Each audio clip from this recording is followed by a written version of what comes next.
Sérieux, ils prennent quoi les hommes politiques aujourd'hui? Une drogue spéciale? Ou alors, c'est les extraterrestres qui veulent foutre le bazar sur Terre, et ils se sont dit que le meilleur moyen pour y arriver, ce serait de mettre des incompétents dangereux au pouvoir. Et ça y est, ils ont même réussi à placer leur homme aux États-Unis. En tout cas, ils sont forts les hommes politiques d'aujourd'hui. La plupart sont magiciens, ils font disparaître des choses. Par exemple, les belles promesses de campagne disparaissent une fois qu'ils sont élus. Faut bien l'avouer, on voit régulièrement de ces choses qui donnent plus du tout envie d'aller voter. On a par exemple récemment entendu parler des fameux pains au chocolat à 15 centimes d'euros.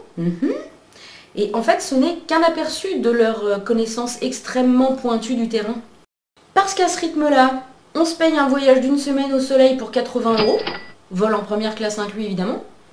La côte de bœuf pour 8 personnes est à environ 3 €, en fonction du poids quand même. Et on peut même s'acheter une voiture à 500 €. Une voiture de bonne taille, 500 € TTC.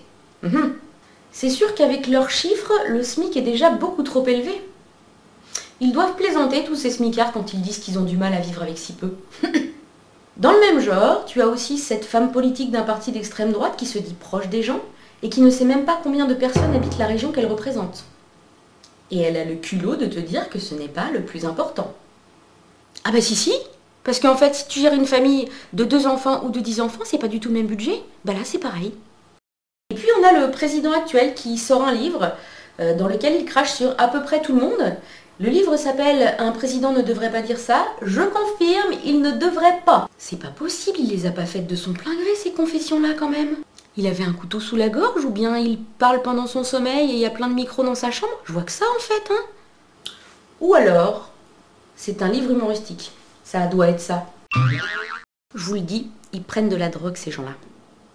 En entendant de pareilles aberrations, on comprend mieux pourquoi on hallucine parfois des décisions prises en haut lieu. Oui, mais on fait quoi alors? J'ai bien une petite idée.